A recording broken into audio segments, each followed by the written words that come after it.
मियां साहब की हिस्ट्री ऐसी ही है। 4 साल से कानून को धोखा दे के भागा हुआ है। अदालतें कितना रिलीफ देना चाह रही हैं, मतलब समझियों की तरफ भी देख लें। केसेस वापस कोर्ट्स में आ गए। मुझे मीटिंग्स में बिठाया जाता है, चारों से एतमाद उठता जा रहा है ताकि वो मुल्क के अवाम का फायदा करे। बिस्मिल्लाहिर्रहमानिर्रहीम, अस्सलाम वालेकुम। मैं हूँ आपका मेज़बान रेहान आफ्ताब। आज हम फिर से स्काई रूफ पर हैं और आज मौसम फिर बहुत प्यारा है और हमारे साथ मौजूद है आशिर। अस्सलाम वालेकुम सर, कैसे हैं आप? सर वालेकुम सलाम, अल्हम्दुलिल्लाह बेहतरीन और बड़ा अच्छा मौसम है। कल ज्यादा ठंड थी, आज जरा आज नॉर्मल फल्दी हो गया वेदर, मजे का लग रहा है बैठ के। ऐसे ही है। सर ये बताएं कि आपने एक पेशेंट गोई की थी कि मियाँ साहब आएंगे और प्रोटेक्टिव बेल लेंगे, तो वही हुआ कि उन्होंने आज दायर कर दी है। तो सबसे पहले तो इसके बारे में बताएं कि अब क्या होगा। नहीं देखें रेहान भी, जो ड्यू प्रोसेस ऑफ लॉ है ये कोई पेशेंट गोई नहीं होती। ये तो आपको जिसको देखे कानून का पता है उसको ये बातें मालूम है। अच्छा। कि ये चीजें इस तरह से होनी है। मियाँ साहब ने अब कह दिया है कि मैं कानून के आगे जो है ना अपने हथियार डालता हूँ, सरेंडर करता हूँ। अच्छा। मैं कोर्ट आना चाहता हूँ, अगर आप मुझे इजाजत दें तो मैंने वो आपके लिए स्पेशली वो पिटीशन का पेज अपने पास रखा हुआ है। कि जो पिटीशन आज फाइल की गई है ना मियाँ साहब की जानिब से, उस पिटीशन का पेज मैंने रखा हुआ है। उसकी प्रेयर में मियाँ साहब लिखते हैं, मतलब लिखते तो अपनी वकालतें नहीं है लेकिन अपनी प्रेयर में उन्होंने लिखा है कि petitioner be kindly granted protective bail in the interest of justice so as to enable him to submit and surrender due process of justice and avail the remedies permissible under the law in terms of order dated 23 June 2022 in criminal appeal number 1 of 2019 by this honorable court। अब इसका मतलब क्या है? इसका मतलब ये है कि जो आदमी पिछले 4 साल से कानून को धोखा दे के भागा हुआ है, वो अब कह रहा है कि मैं पाकिस्तान के कानून के अंडर आकर सरेंडर करना चाहता हूँ और उस सरेंडर के बदले आप मुझे प्रोटेक्टिव बेल दें कि मैं जहाज से उतरूं, इमिग्रेशन काउंटर क्लियर करूं, अच्छा, और सीधा अदालत आ जाऊं, मुझे वहां कोई ना पकड़े। आपको याद होगा जब 2017 में गालिबन मियाँ साहब वापस आए थे तो एयरपोर्ट से ही उनको गिरफ्तार कर लिया गया था। तो उस पस मंजर को देखते हुए उन्होंने ये फैसला किया। कानूनी एतबार से ये बड़ा अच्छा फैसला है जी, लेकिन बहुत देर कर दी। मेहरबान आते आते बात तो ऐसी है रेहान साहब। लेकिन मैं यहाँ पे ये जुमला दोहराऊंगा कि अदालतें कितना रिलीफ देना चाह रही हैं मियाँ साहब को, मतलब बिल्कुल सोचने की बात है। आज बड़े मजे की बात हुई, अदालतों को छोड़े तमाम इदारे, ये आपको पता होगा नैब का बेसिकली केस था। पिटीशन फाइल हुई, नैब प्रोसिक्यूटर मौजूद थे, जस्टिस मियाँ गुल हसन औरंगजेब साहब ऑनरेबल, जो इस्लामाबाद हाई कोर्ट के जस्टिस हैं। उन्होंने फरमाया नैब प्रोसिक्यूटर को कि आप बताएं ये पिटीशन आई है प्रोटेक्टिव बेल की। इस पे नैब प्रोसिक्यूटर साहब फरमाते हैं कि सर हमें कोई एतराज नहीं है अगर उन्हें प्रोटेक्टिव बेल दी जाए। अरे वाह, ठीक है। अच्छा, जस्टिस साहब के रिमार्क्स आप सुनिएगा, बड़े इंटरेस्टिंग है। उन्होंने आगे से जवाब दिया कि कल को आप ये मियाँ साहब के वकला जब हमें आके कहेंगे कि अपील ही फारग कर दें तो आप तब भी यही कहेंगे कि हमें कोई एतराज नहीं है। तो बेहतर है कि प्रोटेक्टिव बेल से बेहतर हम इस अपील को ही आज डिसाइड कर लें। वाह सर। तो अच्छा, ये बात हुई। तो इसके बाद नया प्रोसिक्यूटर ने कहा जी हमें तो अभी तक हदायत इतनी है कि सिर्फ बेल पे एतराज नहीं करना, जो अपील की बारी आएगी तो फिर हम आगे चलते इस पे मजीद बात कर लेंगे। इंटरेस्टिंगली जो इस्लामाबाद हाई कोर्ट बार के प्रेसिडेंट हैं, खबरें यही हैं कि उनके चेंबर से ये पिटीशन फाइल हुई है, मतलब वो ग्रुप इनका वकील है। तो और आगे चल के देखते हैं। अब कल मियाँ साहब को प्रोटेक्टिव बेल मिलती है। अब इसमें देखना क्या है फ्यूचर टाइम में देखना ये है हमने सर कि ये बेल मियाँ साहब को कितनी देर के लिए मिलती है। Protective bail is not like के आपकी बेल ही बेल है। आपको कोर्ट के आगे अल्टीमेटली सरेंडर तो करना है। हो सकता है सिर्फ 1 दिन की मिले, हो सकता है सिर्फ 1 घंटे की मिले, हो सकता है मिले ही ना।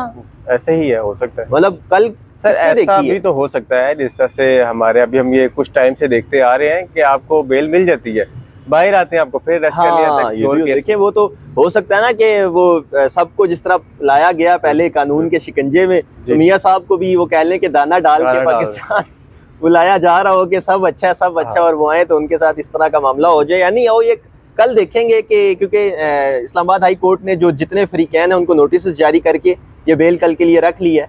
क्या कहेंगे, आपके लेवल फील्ड अब नजर आ रही है? अब तो लेवल प्लेइंग फील्ड, हाँ जी। मियाँ साहब जो चाह रहे थे, देखिए थोड़ा सा पस मंजर में जाते हैं कि 2017-18 में क्या शिकवा था कि हमें अदालतों से रिलीफ नहीं मिलता, हमारे वोटर्स बहुत ज्यादा हैं, हमें अदालतों से रिलीफ नहीं मिलता, हमें रिलीफ दिया जाए। तो अब अदालतें रिलीफ देख रही हैं। अब देखना ये होगा कि इतना रिलीफ लेने के बाद भी क्या मुस्लिम लीग नून और नवाज शरीफ दोबारा से इक्तदार में आ आ सकेंगे? कि नहीं? बिल्कुल, ये तो हमारी आवाम ने फैसला करना हाँ है। अल्टीमेटली। बिल्कुल। अब थोड़ा सा बताएं कि एक घर का केस निकला उनके अपने, हाँ ठीक है, आप पहुंच तो जी गए जी, होंगे। हम बात कर रहे ठीक थे, है। बिल्कुल हमने उस पे ऑफ द कैमरा बात भी की हाँ जी। कि रिलीफ तो पूरा घराना ले रहा है। ले शहबाज शरीफ साहब भी रिलीफ ले रहे हैं, इसहाक डार साहब भी रिलीफ सफदर साहब के साथ क्या हो रहा है फिर? एक मजिस्ट्रेट साहब ने कैप्टन सफदर के जो है ना वारंट गिरफ्तारी वारंट जारी कर गिरफ्तारी दी है और उन्हें 24 अक्टूबर तक पेश होने का हुक्म दिया है। तो हम ये अर्ज करेंगे मुस्लिम लीग नून के बड़ों से और उनकी जो मरकजी लीडरशिप है कि आप इसहाक डार को, नवाज शरीफ को, शहबाज शरीफ साहब को, मरियम नवाज साहिबा को, हमजा शहबाज शरीफ और सलमान शहबाज को,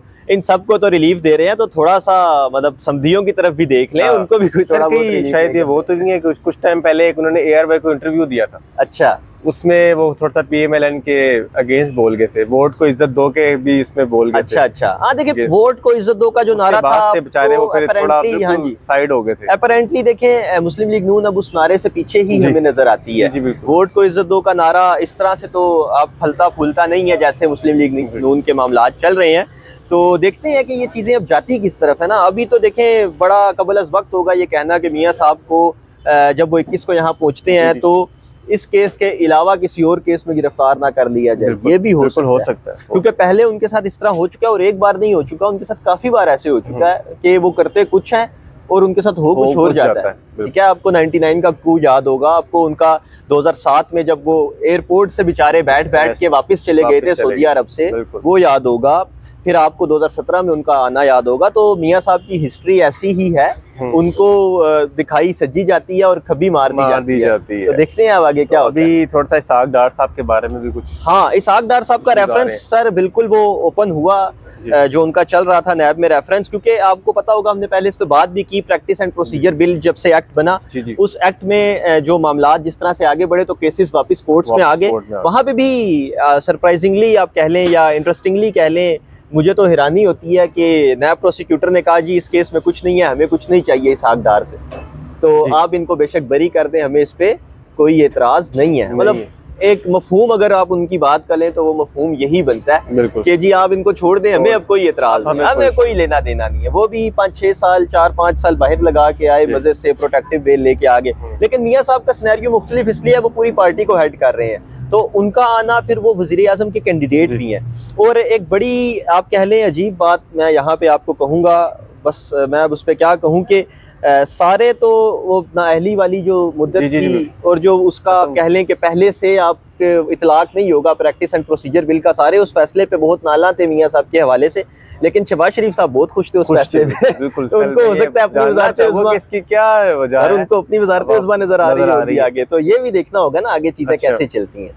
ठीक, अभी थोड़ा सा रावलपिंडी की ऊपर बात करते हैं। रावलपिंडी की हमारी मशहूर शख्सियत है हनीफ अब्बासी साहब, आज उनको भी क्लियर कर दिया गया। हाँ जी, क्लीन चिट दे दी गई है बिल्कुल। हनीफ अब्बासी क्या हो रहा है पाकिस्तान में ये सर, रिलीफ पे रिलीफ। हनीफ अब्बासी साहब के लिए जुमला ये कहूंगा, वो पंजाबी की एक मिसाल है कि फतो पहले ही नहीं मान सी उड़ते झांझरा भी पै गई। वो तो पहले ही नहीं मानते थे ना किसी बात को, वो तो पहले ही हवाओं में थे। तो अब तो भाईजान वो तो अब इलेक्शन की तैयारी करेंगे। एक फायदा जो मुस्लिम लीग नून को रावलपिंडी की सतह पे हुआ है, वो सबसे बड़ा फायदा ये है कि एक कैंडिडेट कम हो गया है। जो कैंडिडेट्स की दौड़ लगी हुई थी ना, वो एक कैंडिडेट जो हनीफ अब्बासी साहब अपने बेटे को आगे लाने के चक्कर में थे ना, अब वो कम से कम अपने बेटे को आगे नहीं लाएंगे, वो खुद कहीं इलेक्शन लड़ने की तैयारी की। तो एक फायदा भी मुस्लिम लीग नून को हो गया। और उसके साथ साथ हनीफ अब्बासी साहब, हम कल जिस तरह 1-2 दिन पहले हमारी बात हुई जो हनीफ अब्बासी और मुस्लिम लीग नून की, क्योंकि ग्रुपिंग रावलपिंडी शहर की अगर बात की जाए तो बड़ी स्ट्रॉन्ग ग्रुपिंग है मुस्लिम लीग नून में। उस दूसरे ग्रुप से जब सजाद खान साहब से हमारी बात हुई तो उन्होंने यही कहा कि जी मैं तो इलेक्शन जीत रहा था और जीत भी गया था, फिर भी मतलब एक हारने वाला कैंडिडेट जो तकरीबन 10-15 हज़ार वोट से हारा शेख रशीद से, और एक वो कैंडिडेट जो 3-4 वोट्स के मार्जिन से हारा। उस टाइम पे जब हुकूमत पंजाब और मरकज में पीटीआई की थी, तो नून लीग के लिए वो एक आप कह लें हीरा था, उसको संभाल के रखना चाहिए था। लेकिन मरकजी जो क़यादत है पिंडी की, रावलपिंडी की, उन्होंने उसको, वो बता रहे उन्होंने डायरेक्टली शिकवा भी इस बात का किया कि ना मुझे मीटिंग्स में बिठाया जाता है, ना इस तरह चीजें की जाती हैं। तो अब ये देखना होगा कि अब हनीफ अब्बासी साहब खुद आ गए हैं। हाँ जी। और पलड़ा वो सजाद खान साहब की अगर हम बात करें तो उनका थोड़ा सा डाउन होता हुआ मुझे नजर आ रहा है। एनी हाउ आगे चल के देखते हैं कि हनीफ अब्बासी साहब को टिकट मिलता है या नहीं मिलता। एक थोड़ी सी बात इसमें ऐड करूंगा, आखिरी बात हमारी होगी कि रेहान साहब देखें, बेशक जो लाहौर हाई कोर्ट के डिवीजन बेंच ने, डीबी ने, जो हनीफ अब्बासी की जो सज़ा 2018 में उनको हुई थी उसके खिलाफ अपील को मंजूर करके उनकी उम्र कैद को ख़त्म कर दिया, यही फैसला हुआ है। लेकिन देखें, चीज़ें देखने और सुनने वालों के लिए इतनी आसान रखें कि वो उन पर यकीन कर लें। 2017-18 में सब अंदर हो रहे थे तो हनीफ अब्बासी भी अंदर हो गए थे। अब सब बाहर आ रहे हैं तो हनीफ अब्बासी भी बाहर आ गए। अब यहाँ पे जो मुझे थोड़ा सा खटका है कि आप देखें कि जैसे ही हनीफ अब्बासी साहब की ज़मानत हुई तो मियां मोहम्मद शहबाज शरीफ जनाब सदर मुस्लिम लीग नून इतने फारिग बैठे हुए थे कि उन्होंने फौरन अपने ट्विटर हैंडल से हनीफ अब्बासी साहब को मुबारकबाद भी दे दी और फौरन, मतलब मेरा ख्याल है 1 या 1.5 घंटे की ड्राइव पे उनका घर था, वो फौरन मियां साहब के घर भी चले गए और मियां साहब उनके लिए हार और मिठाइयां भी लेके बैठे हुए थे। तो ये बड़ी हैरानकुन बात है। वीडियो सोशल मीडिया पे आम है, आप भी कोशिश कीजिएगा कि व्यूवर्स को दिखाएं। तो नहीं लगता सर कुछ, सर मतलब हम अब अदालतों पे इस तरह का इल्जाम तो नहीं लगा सकते, लेकिन चीजों को इतना नॉर्मल रखें, खुदारा इतना नॉर्मल रखें कि लोगों का वैसे ही इदारों से एतमाद उठता जा रहा है जी।